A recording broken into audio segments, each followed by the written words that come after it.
A lovely facade for a new housing development in California. But behind this waterfall lies a terrible truth, one that Washington and Wall Street want to keep as their dirty secret.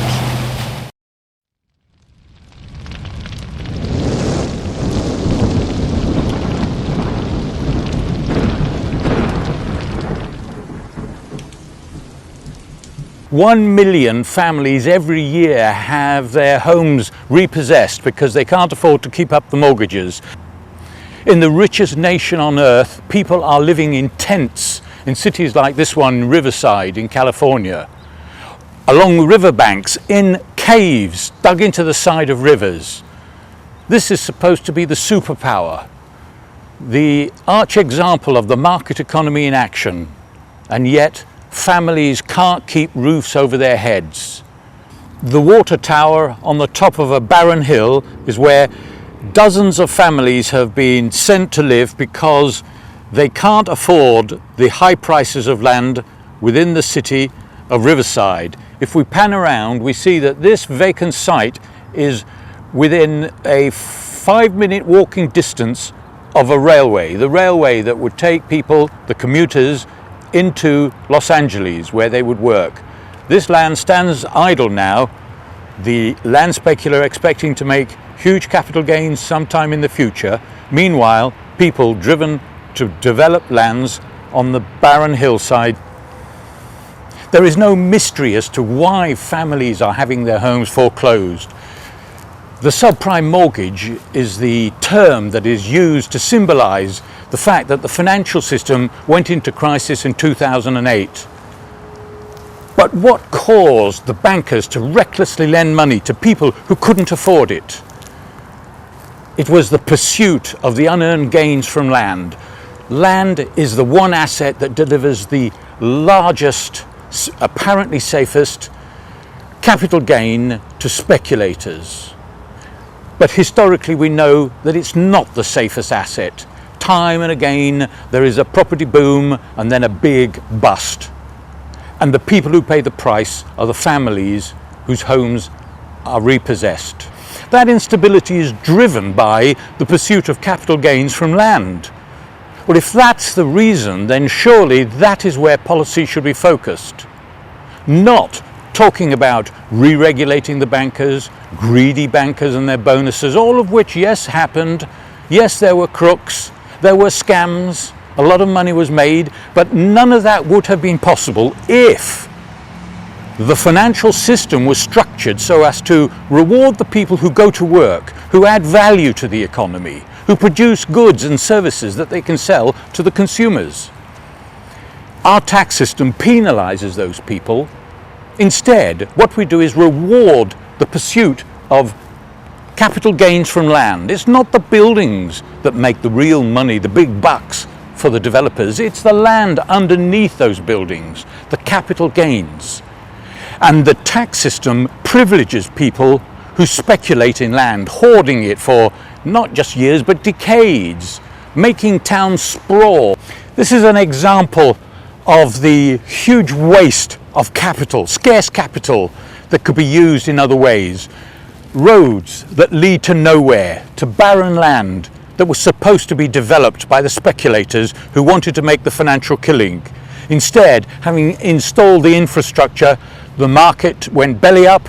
Now these plots will remain vacant for years, if not decades. But in the meantime, the money that was invested in highways such as this one could have been used for schools and hospitals.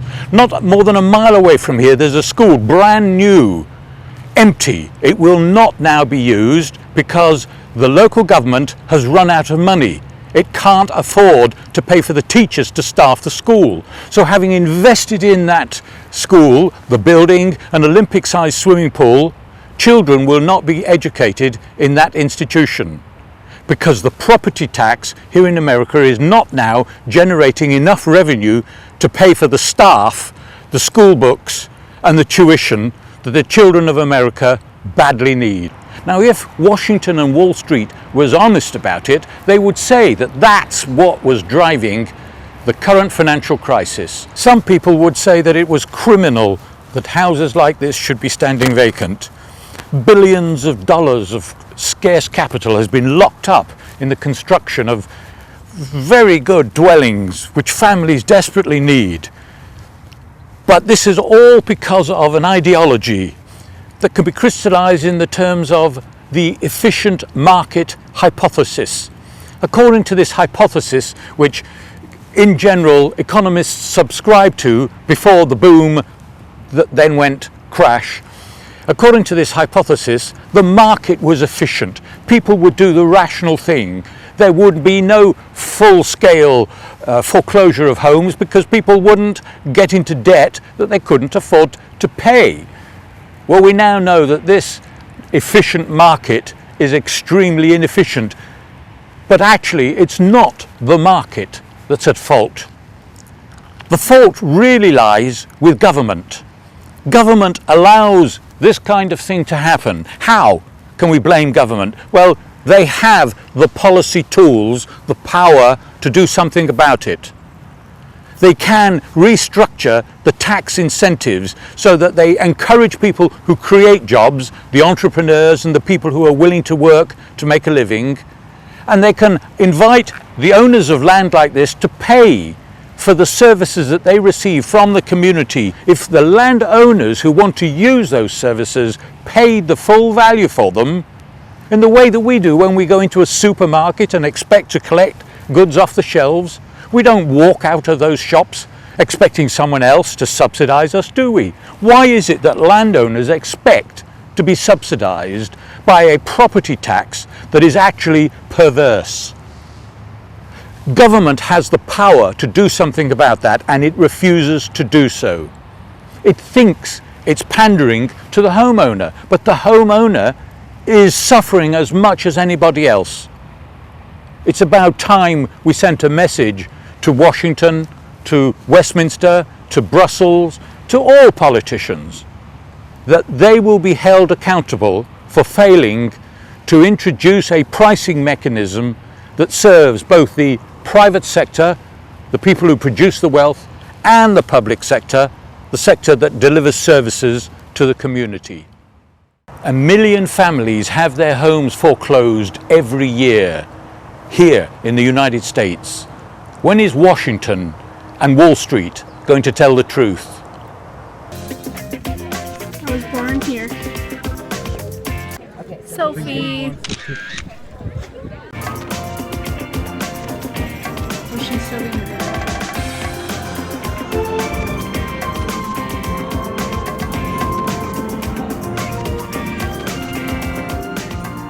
So right now we're gonna get some ice cream at the National Monument, and then I think we're gonna head to Keystone and do some few things there. Alright, so we're heading to Keystone right now. We're gonna get lunch and then probably wine tasting. Can't And do that chess. though. And chess.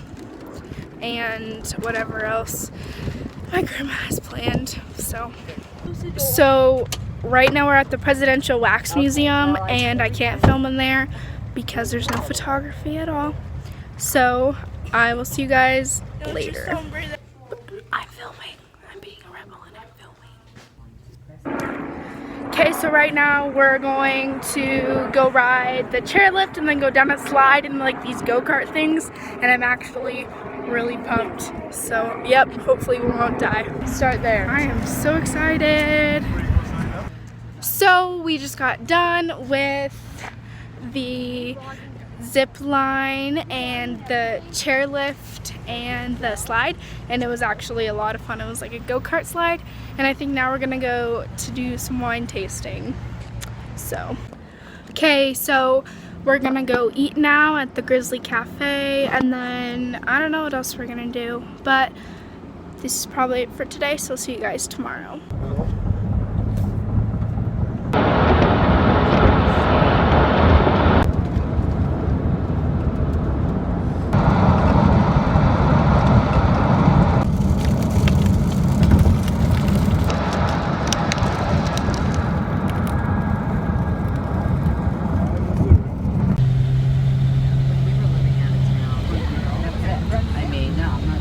It's still raining.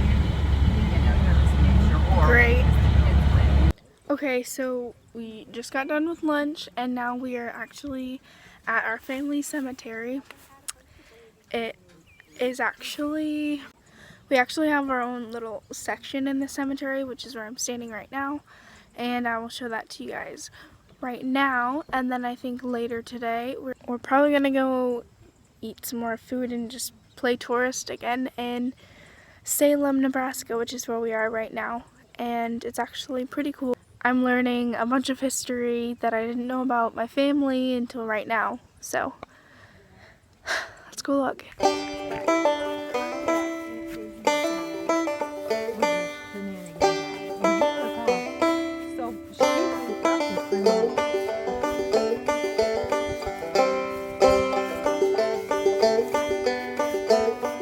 So, that's basically, have you never seen cows before? Not these kind. They're like gray. So we're gonna go look at some cows that Annie basically has probably never seen in her life. But let's say, okay, they're running away, but cow selfie. Yay, we love Nebraska. Okay. Okay, so basically now I kind of just showed you that. I'm gonna go listen to my cousin tell me about my family, and then I will probably get back to you guys. Shelley's, but I don't think her name wouldn't have been Haring. So I don't know, I'm not sure who that is. But that's Harlan's stone. I didn't realize that was this close to. So right now we are at my, what is she to me? Great. My great. My great Aunt Isla's house, and we are in Vernon, Nebraska, and we are just kind of going around her property and looking at all of her stuff, including her cars. Isn't this a Model A? Model A, yeah. Model A. But Zane hasn't done the work on it yet, and so we can't go for right. Yeah. And then after this, I think we're gonna go eat dinner at the Auburn Manor, and we are probably just gonna party after that. But we're gonna eat dinner with my cousin Nancy and my cousin Zane, and then tomorrow is the family reunion, so I'll try and vlog as much as I can, but it'll be hard because there will be a lot of people and a lot of catching up to do. So I will probably just see you guys at dinner. I straightened my hair this morning, but the humidity has got me feeling some type of way, so guess not. Hey guys, so today is the family reunion, hence why my hair is wet and I am wearing a dress. We are going to probably finish getting ready and then go eat some breakfast, and then the family reunion's at 1, and I'll try and vlog as much as I can. It's probably going to be hard because I'll be visiting and probably meeting new people and babies and stuff, but I will show you guys as much as I can. So bye. So I am currently eating homemade ice cream, and then I think we're gonna go back to my Aunt Isla's, and I'm not even in this shot. I think we're gonna go back to my Aunt Isla's and look at some old pictures, and then probably drive to Kansas where we're gonna stay with my cousins. So I will try and keep, Gabe's dying in the back. I will try and keep in touch with you guys during then. But yeah, so right now we are back in Vernon, and I'm currently longboarding around because it's so hot and it's really nice outside. Vernon has a population of about 30 people, and I'm not even over exaggerating, or under 30 people literally. So we're gonna probably eat and then look at some pictures and then go to Kansas. So yeah, so right now we're driving to Sabetha and we're gonna stay the night there. Well, we have to go here. We're gonna stay the night there, and we're gonna stay the night there with my cousins Nancy and Zane.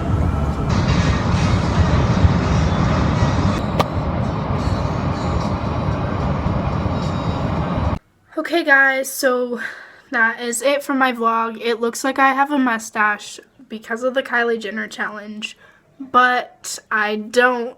Anyways, I hope you guys enjoyed. I'll have another video up for you guys next week. Like, comment, and subscribe, and comment down below what I should do for my next video because I don't know yet. I'll see you guys next week. Bye! It's this little like coral handbag and it looks really good. But this is nice when you go longboarding.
The topography in Carbon County includes everything from deserts to alpine tundra, and it's almost 7,900 square miles.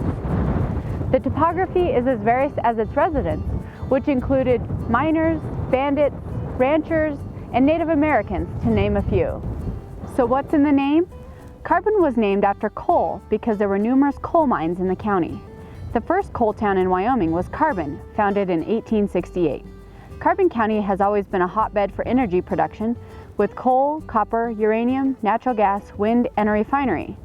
These continue to be economic drivers, but would you believe that there used to be about 2 million sheep in the county? Carbon County, created in 1868, was one of the 5 original counties of the Wyoming Territory. Like the others, it stretched all the way from Colorado to Montana. The modern-day counties of Sheridan, Johnson, and Natrona were carved from this original county. Carbon County has the most incorporated towns in the state. The 10 towns are Rawlins, which is the county seat, Baggs, Dixon, Elk Mountain, Encampment, Hanna, Medicine Bow, Riverside, Sinclair, and Saratoga. If you're in Wyoming for long, you can't help but travel through Carbon County. Next time you're through, get off the interstate and enjoy its unique beauty and history. From the University of Wyoming Extension, I'm Mae Smith, exploring the nature of Wyoming.